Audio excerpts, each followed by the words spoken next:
Jessica Heim, along with Brian Sebastian of Movie Reviews and More, broadcasting on iTube 247 out of Franklin, Tennessee, Worldwide TV Network, Women on TV.tv, iHeartRadio, Amazon Music, Pandora, Spotify, and many more platforms worldwide.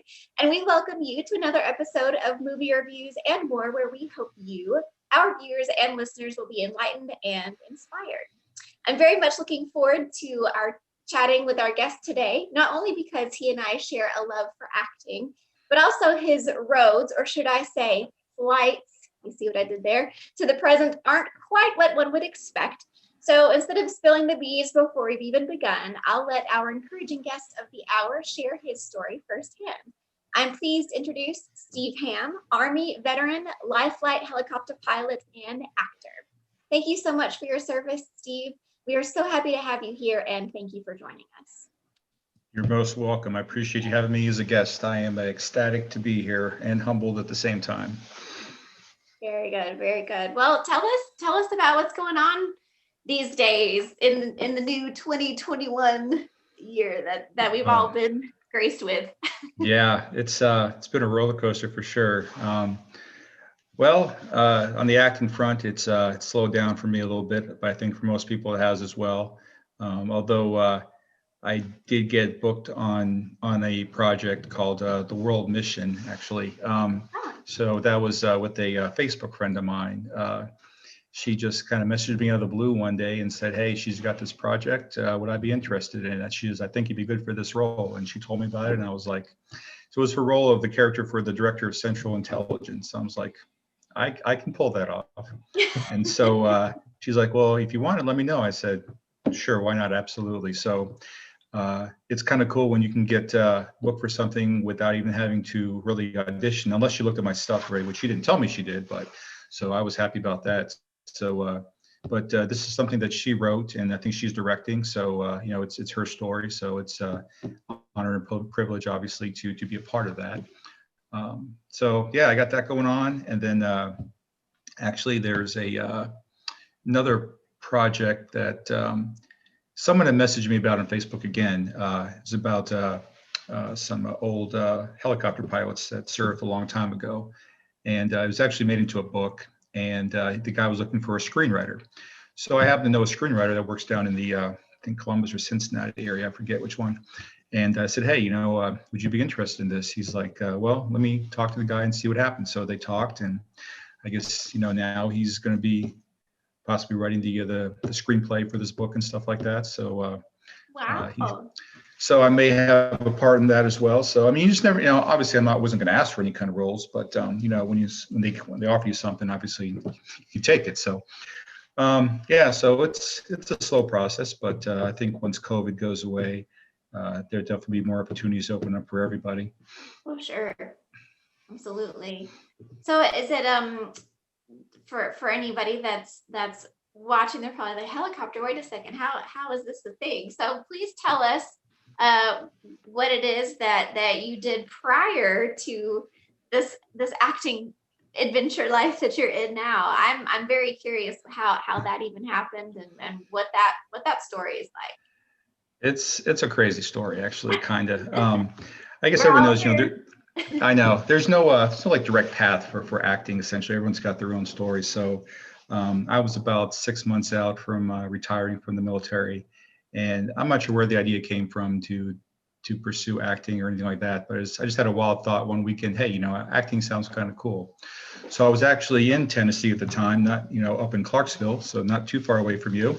Nashville is very good place to be. So there's several acting schools, you know, in academies down there. And I happened to pick one, and it was run by a guy named Alan Dysert, who used to be a full contract player on All My Children back in the day. So basically, I attended his weekend workshop, and we did cold reads over a weekend. And for anyone that doesn't know about cold reads, you know, you get a script you've never seen before, and you got to act it out. So we did that over the weekend, and I think it was just an amazing experience for me. It was exhilarating. I was liberated to be able to make a scene come to life and a character come to life from movies I'd watched. Was just incredible. So once the workshop was done, I was like, I definitely want to pursue this more. So I got bit by the acting bug that weekend. And, of course, I had to, get out of the Army first. And as anyone knows, when you first start in acting, it's not a moneymaker. It takes time. So I moved up to Ohio, got settled in. Fortunately, found a talent agency that would sign me, and the rest is pretty much history. Wow. That's my crazy story. Oh, it's not crazy at all. It makes complete and total sense to me for sure. I totally understand. So you were in Tennessee because of the military. That's why you were in the Clarksville area. Yeah. And so, I mean, okay, I totally understand being bit. I had that same experience when I was in New York, and I dabbled in some improv. Didn't dabble. I performed as part of improv, but that was my first introduction to it. And I noticed that you have done that as well. You've taken a couple classes, and do you? I mean, not now, but pre-COVID, were you able to do some improv performances and things? No, unfortunately not. I think I was a little skeptical about improv. I didn't think it was necessary a few years ago, actually. But the more I talked to the owner of our agency, Pro Model over in Cleveland, so shout out to Mary. Yeah. I started taking some private coaching lessons from a lady out in LA, Shannon, great lady, great coach. And she's really big on improv as well. So every time we do our sessions, we do about 10 or 15 minutes of improv training, basically. And it's so vital for, I think, an actor to be really good with improv, because if you go for an audition, whether it's online or in person, if you get redirected for something or have to change something, having that creative mind to expand outside the box and just think, at a moment's notice how to change something up, so all the training I do with her helps that prepare you for when that does happen. So, but I mean, I don't do like improv shows or nothing, but I could if I probably wanted to. But improv is definitely a good thing because there's so many things you can do with it. Oh yeah, but it's so intimidating though when especially because I feel the same way. I was a little skeptical. It's never anything that I thought that I would find interesting or fun. But performing on cruise ships, when I was with Norwegian, they had a Second City troupe. Okay. And I thought their shows were the funniest thing. I mean, and plus the people there are just really great human beings. And so one of the members of that, who also lived in New York City, and once he found out that I lived there as well, once we were both done with our contracts, encouraged me to get involved. And so I did it the sneaky way. Instead of going straight into improv, because I was still so, kind of thrown back by it, I took a commercial class. So that was kind of my first experience into getting into like on-screen stuff, but he was the teacher. So I felt more comfortable with it. And and then once we did that, then he was like, okay, you really need to do this. I said, okay. So I did the improv thing, but I'm very thankful, and you're so right. It's very pertinent. You just really have to be able to open up your mind and be open to those options, because if you just go into it like this tunnel vision, you're not going to get anywhere. I mean, no.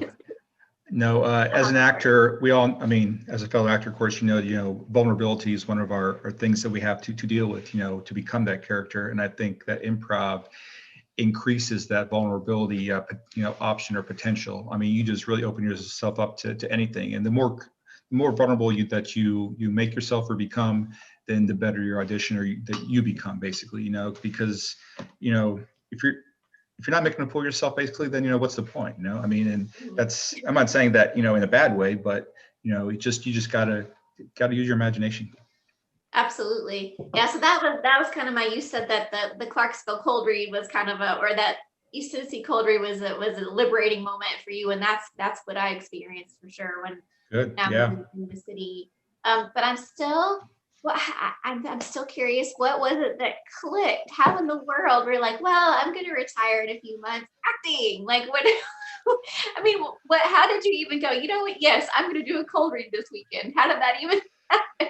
I don't know. I think, and after a few other interviews I've done, I think, growing up as an only child, I think, I had kind of crazy to admit this, but I did have several, like make-believe friends that, I would have around because back in the day, I was, living with my mom, and you would be home by yourself, and you get bored after a while. So I just came up with like skits and stuff like that. And of course, I'd never tell my friends I did this because I'd be the laughing stock. But I think at a young age, that's kind of the way I was. And when you're in the military, though, there's really no way you can juggle an acting career in the military at all, because especially once 9/11 kicked off, it was impossible. So I think once I got out, and now with my job flexibility, I can devote more time to it. And hopefully as time goes on, if the right stuff comes around, if I could eventually do it full time, that'd be great. But I'm not going to hold my breath at the time, because I have too many other personal obligations to have to deal with or to take care of before I can just take that kind of plunge. Mhm. But the other thing about that, Steve, is, and Jessica, I think you can relate to this. I was always mimicking DJs off the air. And so now what Jessica just said is, I understand why people want to act now, because you might be the only kid in your family and you're like, I can do this. And you start talking to yourself and acting things out. We did the exact same things on the radio side of stuff. We wanted to be that voice, which goes into you being that voiceover artist. Talk about that. Oh, was that for me? Yeah, sorry. Oh, okay. Oh, no, it's fine. Yeah. So no, the voiceover thing was something that just came about, I think for me a few years ago, actually. And then again, I'm not sure where that came from either. Yeah, I don't know. It hit me one day. And so I did start doing some research on it, looking at YouTube videos and just, watching videos of different voiceover artists and how they did the work. And it just looked intriguing to me. And I did lock in on one person.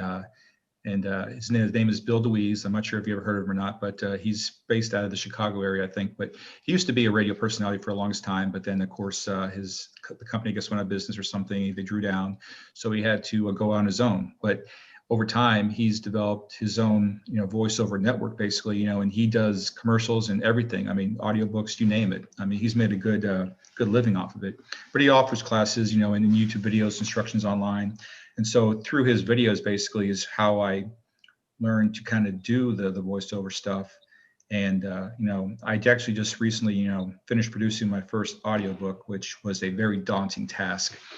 Congratulations. Thanks. Yeah. I'm still waiting for the author to do like final audits and stuff like that. But, nobody really realizes what goes into the recording process and then the editing process. I mean, it's crazy, I mean, obviously, there's people that are a lot better at than I am right now, but it was a good first step. And now I know how to do all that stuff. So I call myself basically an amateur,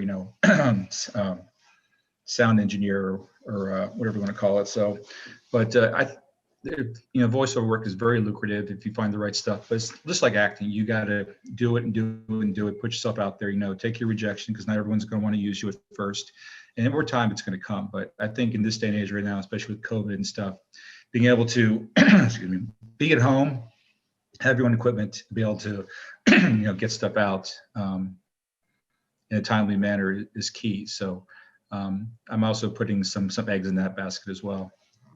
That's wonderful, and also very fortunate. I was going to mention, especially now because of our situation, a lot of people who weren't even interested or even thought about it are like, "Ooh, voiceover. Let me see what that is." And so there's so many more people and so much more interest. I feel like it's not a thing that a lot of people were able to really just jump right into anyway. No, it's not. And so thankfully, I mean, that's wonderful that you were able to get into that like you did. How did you get your information in the beginning, or who were you able to connect with? Because like I said, it's something that's you end up with just these happy moments. You're like, where did that come from? Was this another? Yeah, I honestly, I don't know where it came from. I guess I was just watching some YouTube videos one day, and it came across. I mean, maybe I'll think about it one day how it actually came across. But I think once I found this guy out of Chicago, and he's got like a perfect radio voice. I mean, it's just awesome. But his videos were just very informative. And it's not like you had to pay to listen to his stuff, which was good. And his son's actually a sound engineer too. So he gives up videos of how to use the editing software as well. So I think between him and then just go on YouTube and, looking up videos for, Adobe Audition and learning how to use it. I mean, it's the things it can do is incredible. And I'm only like scratched the surface of it, but yeah, I really enjoy it.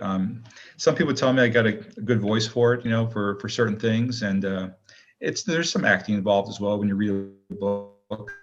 I mean, you can't just read it. You actually have to like live it basically.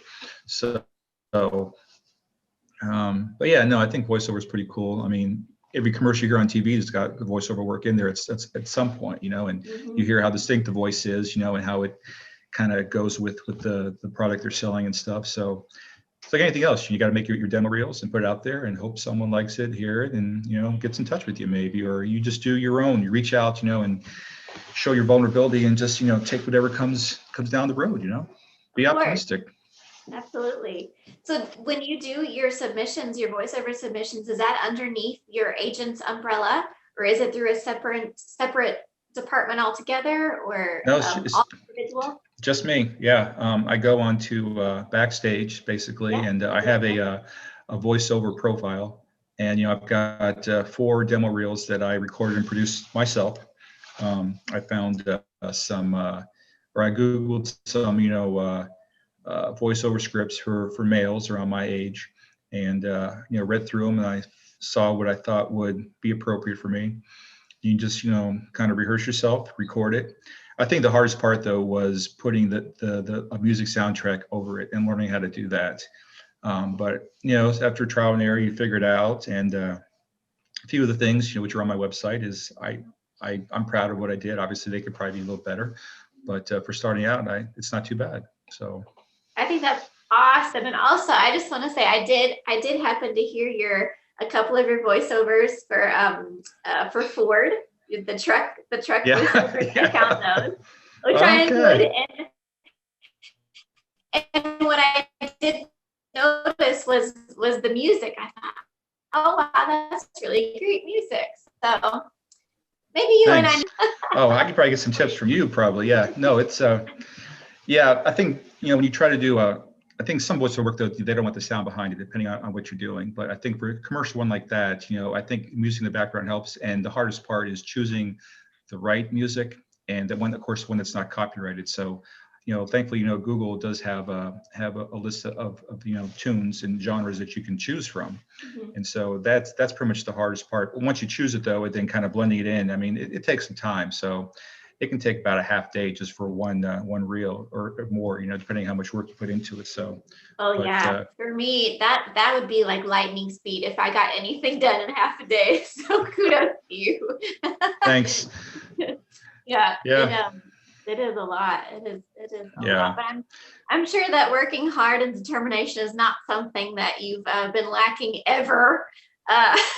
No, I guess not. No, I'm very tenacious. That's something that the military definitely instilled in me. And I think that, among other, several qualities that, I think that the working world, looks for in their employees and stuff like that. So, but, as voiceover, you're pretty much independent contractor essentially, and the one thing that, this guy Bill talks about is that, submit your stuff on a timely manner, be customer service oriented and friendly, and the rest will fall into place, So if they know you have your own stuff, that you can do your own editing, and if you're not going to give them a hard time about, changes and updates, because they're the client, you're the guy providing the service. Ultimately, they're paying you for it, so you want to make sure you get the best product out. So. There's no sense in arguing or quarreling. It's just like, okay, fine, got it. If you want a certain way, then that's why I'll do it. And who am I to judge? So, Steve, before the last 6 months before you got out of the military, the option. If you know what you know now, would you have done that? Be doing it now? Meaning, all the work that you've been doing that goes into all of it. It's a lot of work behind the scenes that you find out on your own. And no one really tells you unless you're taking a class, but it's really, you find out. No. Would you still be doing it? Probably not. Yeah, I didn't have any intention to do anything like this for the longest time. I mean, I always thought, you're watching a good movie, you see a good scene, and I get emotional over something depending on what the scene was. I'm like, man, that was really great stuff there. But it never clicked to me to try to become an actor. But once you start going down that path, and people start telling you some stuff, you're really hesitant to believe it. You're like, yeah, right, whatever. But once you realize what it all entails, I mean, there's so many, videos you can watch about, like, I read one time about a job description about, working in harsh conditions, for little or no pay and this and that, blah, blah, blah, blah, blah, whatever else. It turns out the job description was for an actor. You're like, what? Heck no, I'm not doing that, So, I mean, the things that, actors go through just so they can either, get booked for a role or, how far are you going to go for the role? I'm not saying in a bad way, but, people will travel great distances, hours and hours just for an audition or a project, because they want to book the job, which is great. See, there you go. That's great, Yeah. So, I mean, I was willing to do that too. I think though, and when you first start out, you want to book anything you can, basically, regardless of what it is, pretty much. And, and that's just the way it is. But I think over time, for me at least, I'm a little more, I think, picky about what I want to do. If I don't feel comfortable with the project or the role, then, I'm not going to do it. I don't care how much they're paying, really, because I got to feel good about it. So, and I was watching a video with Denzel on YouTube not too long ago. And, this was back before he made it big, and he was offered a role in this movie that I forget the name of it, but it was a dumb name, I guess he said. And the role was, he's like, this isn't really good, but they're offering like, I think like between $600,000-700,000 to play it. And he was actually friends with Sidney Poitier at the time, which was pretty incredible. He gave him a call and said, hey, what you think about this? And the advice he gave him was, just the same thing. If you don't feel comfortable with the role or the project, then don't do it. Because when that comes out, that could, show, what kind of roles that you want to do and stuff like that. So if you don't want to get stuck into that kind of rut per se, possibly, then don't do it. And he did eventually turn it down. And I think 6 months later, something else came along, which is a lot better. I forget the name of the movie you mentioned, but paid a lot more. And, and it kind of was, his rising star moment. So I think, after time, you just kind of pick and choose, but you have roles that I would not want to play just because I wouldn't feel right about it. Well, and something else too, that's I'm sure a lot of people can have that battle of, oh, I really need this money, so I'm just going to go for it anyway. But money comes and goes. That movie or that character or whatever you've done, it will last forever. It's not going away. So it's not. No. So it's also, it's how do you want to present yourself and how do you want to be remembered, or what do you want your acting to be perceived as? And then, you can't take it with you when you go. So you've got that money at the time, and then that's out the window. But 200, not 200, but several years later, someone's watching you going, who is this? Yikes. Yeah. It's something you have to think about. Yeah, I think any kind of like role that would involve like, abusing someone physically, even though it's, it's obviously, fake stuff on set, but that wouldn't sit well with me. I couldn't, try to fake slap a woman just because she said something to me or whatever else. That just doesn't work for me. So I have no problem on passing on stuff like that, or anything that involves, bad stuff with kids, whatever else. Sorry, I can't do it. That's someone else may be able to, but it won't be me. Right. So for the roles then that you have been, because you've been in several independent films. You did commercials, right? I've done a few commercials, yeah. Yeah. So have you noticed that because of your military experience and because of the flight to help flying helicopters, we haven't even gotten into that yet, the life flight situation. So have you found that the majority of your roles have kind of stemmed from that background, from your military background? Not really. And that's the weird part. No, I really haven't had any military roles per se, or any kind of pilot roles. Although obviously, when I put myself out there on posts and stuff, I do include that, hey, I am a pilot, I am a veteran. So, I'm more than happy to do that. But hasn't really come around that much. So, I mean, which is fine, you know, one day it will. But, you know, the stuff I've done is mostly, I think, like either father, husband type stuff or things along that line. Cop stuff, obviously, that definitely is in my wheelhouse. And yeah, so, I mean, I'm open to pretty much anything, you know. But I think, yeah, cop, detective, and you know, dad, husband are pretty much like the top tier of stuff that I would do. Sure, sure. So when you're not being dad or cop or husband in a movie, what are you doing in real life? So in real life, day job is a life flight helicopter pilot, like you mentioned before. It's a natural transition for most military helicopter pilots, actually. So I was Okay. fortunate enough to get hired seamlessly as I was retiring. So it worked out, and it's a great job. It's fulfilling. I mean, you get to fly still and help people at the same time. Of course, not everyone realizes what goes into all of it. So, I mean, without, you know, stretching this out too far, you know, so for me, I work a week on, week off type schedule, which is very nice, very flexible. Not many jobs have that. But, you know, I have my work day or week, you know, goes as far as I do 3 days, and then I go into 4 nights. So people ask me, is that a hard transition? And it's like, well, not really. I mean, you get a 24-hour break in between your day and night shifts, which is great. But you go in there, you do your paperwork, you check the aircraft out, you check the weather. Of course, that's our biggest decision factor right there. I brief my crew on, you know, what's going on and stuff, and then we basically wait for the call to come in, whether it's a hospital transfer or whether it's an accident we got to respond to, you know. And of course, during the spring and summertime is when the usually the flight volume goes up, because nice warm weather, people like to go out there and have fun.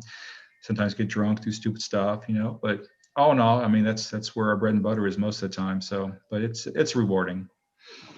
Wow. Well, thank you again for everything, for what you've done and what you're doing now. It's I don't think a lot of people don't consider or think about stuff like that. You know, that what is necessary for us. Yeah, So, it's a necessary evil, unfortunately. But I mean, I'm glad I'm able to provide that service and stuff. And well, I work with some great people. You know, a lot of medical professionals, and especially during this time of COVID, you know, it's good to hear from the horse's mouth, basically, you know, about how we keep each other safe. And I mean, I fly around with the mask all the time because I have, you know, probably besides an ER person, you know, probably the greatest exposure to someone with COVID. So, you know, it's just, you got to take every precaution possible, sanitize, and wear a mask, you know. If I see you within the next 2 years, I actually see you teaching classes, believe it or not, in your area. Have you thought about that yet?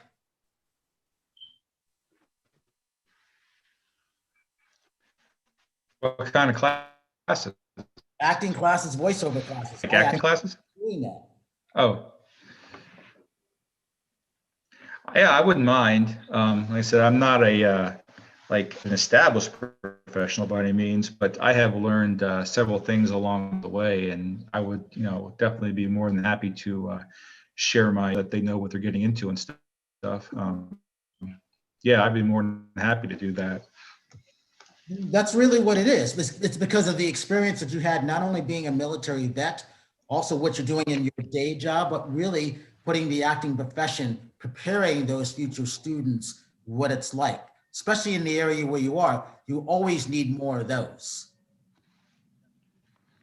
Yeah, that's true. I know that my agency has like a promotional video, and they do interview some people for stuff. But yeah, I mean, obviously, you know, everyone's got a unique situation. You know, mine's pretty unique as well.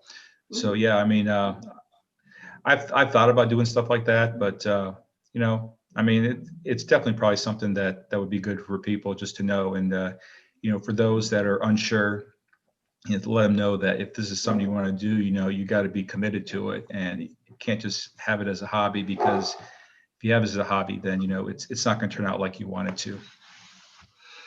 Like I said, you'll be doing it in 2 years, I guarantee you. Well, from your lips to God's ear, I guess, right? There is so one. Steve, as you're, Oh, go ahead, Jess. Go ahead. oh, sorry, go ahead. No, go ahead. I've been asking all the questions. You take this, and I'll remember it. I won't forget. Okay. There's one guy I'm going to put you in contact with. His name is Rod Lurie. His latest film is called The Outpost on Netflix. I've seen that. Rod Lurie. Rod was a movie critic, just like us. We started the broadcast film critics. He just wanted to write movie scripts. He ended up being a great director. He's someone I suggest you reach out to, and behind the scenes, I'll put you in contact with him because you're perfect for a lot of the stuff that he creates. Just when you get a chance, Google Rod Lurie. You'll see all his stuff that he's done. You fit right into his genre of the things that he does. Keep your eye on him. I think actually after I watched that movie, I did do a Twitter search on him. I think I am following him on Twitter, if I'm not mistaken. Yep. But I was very skeptical about that movie before I even watched it. But then after I watched it, I was like taken away, and about how great it was filmed, based on that scenario, and the battle scene is just incredible, and even Scott Eastwood, who's a pretty big celebrity now, I think he did a great job in what he was doing. So yeah, to be in a movie like that would be incredible. I mean, that's just good stuff right there. In that movie, had I had thought about it, had I been here, I would have suggested Rod for you because I kept thinking about Steve in the movie. But we hadn't met at that point. Right. Yeah, that's fine. All good things come eventually. And Jessica, before you ask your question, Jessica, you've got to tell Steve what you do. Tell Steve what I do. Absolutely. You're important too. I consider myself the Jess of all trades. In a good way, but primarily I'm a vocalist. I sing, as I mentioned before, I was singing on cruise ships prior to them being completely shut down. Yeah. But I act, sing, dance, do want to do more in the voiceover world, which is why I was very intrigued by your journey to where you are now working on that. And also, it's a never ending journey, right? It doesn't ever stop. We're always learning, we're always growing. But especially now, it's more about tech. It's all about tech, and being able to master that stuff. So that's kind of where I'm at right now. Is I'm kind of in that same world of researching and learning and practicing and like I said, you are lightning speed for half day. For me, it's like a week. So, but yeah, that's what I do. I'm the entertainment gal, and I'm just praying and hoping for when things get back to normal, whenever that may be, and trying to do the best in surviving meanwhile, and learning, educating myself, and all those things in a nutshell. Yeah, no, that's good stuff. Yeah, no, the tech stuff is really really big. Yeah, I used Google a lot, and I was bad with tech stuff way back when. I'm not the greatest at it now, but you learn really quick, like with certain casting sites. If you want to upload videos, a certain way you have to do it. There might be an embed code. I was like, what the heck's an embed code? And you're doing a YouTube search or a Google search, and it tells you how to do it, and you're like, what? And so you learn all that stuff, but you've got to go and look for it, and then force yourself to learn it. I think for some people that's very, very scary. And I get it, but in order to be competitive, you really got to learn it, and luckily, I do have a good support system. Mostly it's online. My wife's supportive of the career to a point, although, because I haven't made hardly a lot of money off of it, it's kind of like, really, and, she kind of sees acting as make believe, which it is, but, once you're really good at it, though, it's very lucrative as well. But I'm not in it for the money aspect primarily. I think, watching a good movie, a good scene, it takes people away from reality where they can relate to what's going on. And if you can make someone believe that, in your character or in that scene, then you've done your job, and that's something that, I strive to do, is to be that professional, to be on the set, that the guy that you can count on that's going to deliver, 99 times out of 100, no one's perfect, obviously, but that they can count on you to do that. You can either bring out the best in your co-star or whoever's in your scene with you, and just, and have fun at the same time, but obviously there comes the time, when you gotta, be professional and do your job, but, and all the extra stuff is what kind of, not to get on the soapbox too much, but when you hear about other actors and the things they do off the side that gets them in trouble, like, like with what happened with Army Hammer recently, in his project. So yeah, I mean, just be genuine, be yourself, but go in and to do the job. I mean, you work so hard to get to that point, why blow it on being, stupid, so. We got 90 It's seconds. professionalism, it's teamwork. Absolutely. It's about being prepared and being genuine and true to yourself, but also being completely aware of what's going on around you and wanting to have not just your product, but a product as a whole. So Right. I'm right Yep. there with you. So you Yep. said 90 seconds, Brian. All right. Well, did you have anything else? Oh, well, my question was about your family, if they were involved in acting as well, but it sounds like they're leaving all that up to you. Yeah, it's all me. Yeah. It's a daily grind. You look for stuff and you just hope for the best, basically, but you got to keep at it. Yeah. No. Well, I wish you the absolute best. It's been a pleasure speaking with you and picking your Thanks brain. for having me. Oh yeah, no problem. Anytime. It was great talking with you as well.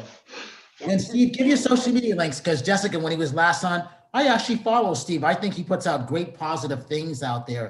I like that. Yeah. Well, good. Appreciate that. Yeah. So my website is steveham.org with 2 M's, and it's got my my bio, my demo reel, links to all my social media on there, behind the scenes or set pics and stuff like that. So I update it as often as I can.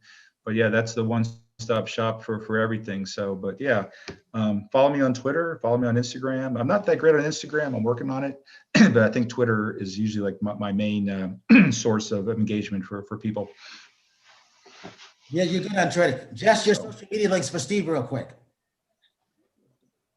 Okay, just first and last name, Jessica Heim on Facebook. Notes, the number 4 life, all one word, on YouTube. That's my channel. And then Jessica Heim 7 on Instagram. I'm working on Instagram too, Steve. I'm with you on that one too. Yeah, being nearly almost 50, I have a hard time just taking those kind of, selfie shots and making them look good. It's like, that's more like a young person thing. It's like pulling teeth for me. Yeah, right? Yeah. Hey, I got to thank you both. Jessica, thank you for the intro. It was really, really good. I'm so proud of you. Keep up your good work. Steve, keep up doing what you're doing too. And as I always say before you leave, if you see someone without a smile, please give them one of yours, because the world needs it. I'm Brian Sebastian, Movie Reviews and More, and we will see you next week.